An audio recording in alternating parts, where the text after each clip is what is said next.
वृद्ध विधवा ने जिलाधिकारी से लगाई गुहार, बेटे और बहू पर मारपीट व फर्जी मुकदमों का आरोप। मीरजापुर, 9 अप्रैल 2025, जनपद मीरजापुर के थाना कोतवाली कटरा क्षेत्र की एक 72 वर्षीय वृद्ध विधवा धर्म देवी ने जिलाधिकारी को प्रार्थना पत्र सौंपकर अपने बड़े बेटे अभय कुमार दुबे और बड़ी बहू प्रेमलता दुबे पर गंभीर आरोप लगाए हैं। प्रार्थिनी ने दावा किया कि विपक्षी गण उनकी पेंशन और संपत्ति हड़पने के लिए उन्हें लगातार प्रताड़ित करते हैं, मारपीट करते हैं और फर्जी मुकदमों में फंसाने की धमकी देते हैं।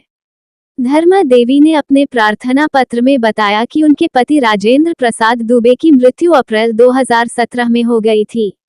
इसके बाद पति के फंड से प्राप्त राशि को उन्होंने अपने 3 बेटों में बराबर बांट दिया था। हालांकि बड़ा बेटा अभय और बहू प्रेमलता पूरी संपत्ति और पेंशन पर कब्जा करने के लिए आए दिन उनके साथ मारपीट करते हैं। प्रार्थिनी का आरोप है कि प्रेमलता ने पहले भी बलात्कार जैसे संगीन फर्जी मुकदमे दर्ज कराए, जो जांच में झूठे साबित हुए और न्यायालय द्वारा स्टे कर दिए गए। धर्मा देवी ने ये भी बताया कि 5 अप्रैल 2025 को अभय और प्रेमलता ने उनके मकान के हिस्से को जबरदस्ती तोड़कर रास्ता बनाने की कोशिश की। विरोध करने पर उन्हें और उनकी छोटी बहू को गाली गलौच और मारपीट का शिकार बनाया गया।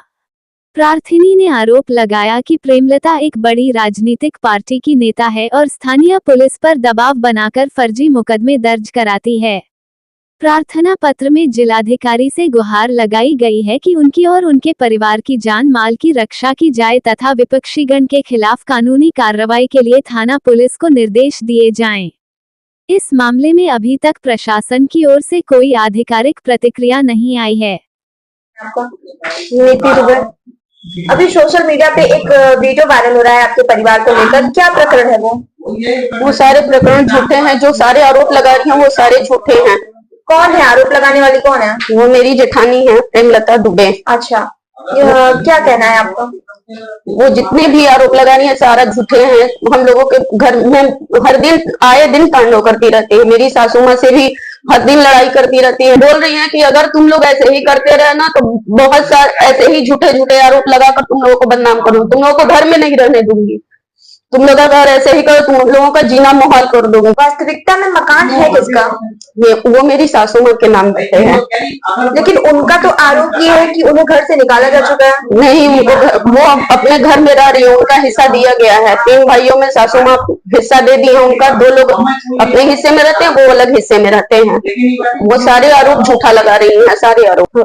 परसों दिन जब ये वीडियो वायरल हुआ है तब से वो हम लोगों को आए दिन धमका रही है, तुम लोगों को मार डालेंगे, तुम लोगों को छोड़ेंगे नहीं, तुम लोगों पे ऐसे ही आरोप लगाते जाएंगे। जो तुम लोग एकदम मजे काट रही हो ना। मेरे पति और देवर पे बलात्कार का केस दायर करी है और मेरी सासू माँ का फंड का जितना भी पैसा है और पेंशन बोल रही है कि दो, नहीं दोगी तो ऐसे ही केस लगाते रहेंगे, ऐसे ही बलात्कार का केस लगाते रहेंगे, तुम लोगों को छोड़ेंगे नहीं।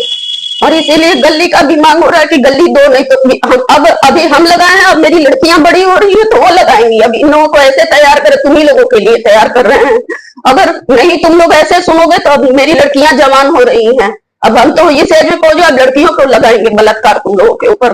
और बहुत भद्दी भद्दी गालियां बहुत ज्यादा ही करती है। तो मुझे योगी जी और मोदी जी से यही अनुरोध है कि न्याय का साथ दें और अच्छे से जांच करें।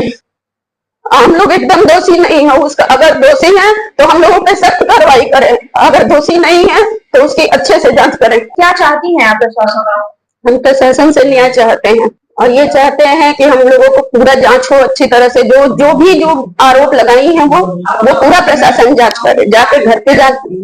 जैसे वो बोल रही हैं कि मुझे रहने के लिए घर नहीं, मेरे को घर से निकाल दिया गया है, वो पूरी अच्छी तरह से उसकी जांच हो और जो कार्रवाई करनी है वो हम लोग को जांच करने के बाद हम लोगों के ऊपर, अगर हम लोग झूठे हैं तो हम लोगों पे कानूनी कार्रवाई करें। और प्रशासन से मेरा यही अनुरोध है कि जो सच है उसको देखें।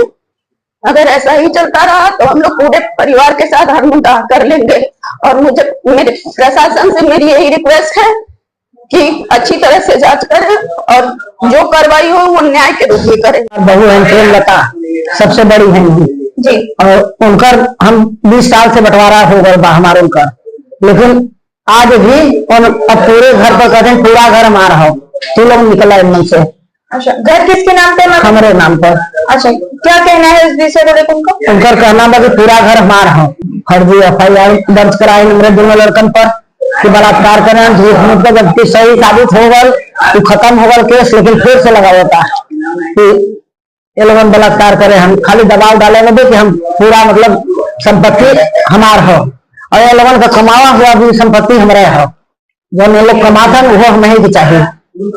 हमार पेंशन पैसा सब कुछ, मतलब पैसा तो पहले ले चुके लेकिन पेंशन भी होना चाहता पूरा, और इतना पीड़ित करत हम जो में कुछ हद नहीं, हम लोग एकदम बहुत परेशान है।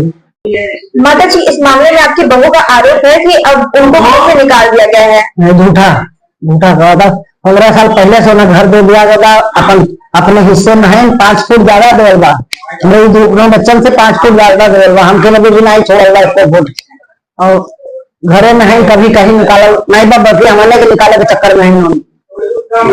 अभी सब कुछ हमारा हो, हमारे बच्चे सब छोटे छोटे हैं, उन लोगों को मारती है, हमको उधर से चप्पल दिखाती है और कहती है कि हम इसमें नहीं रहने देंगे, तुम लोगों को निकाल के मारती। आप जिलाधिकारी के पास गई थी, तो क्या कहना है उनका? उनका कहना है कि हम जांच करवाएंगे इसका।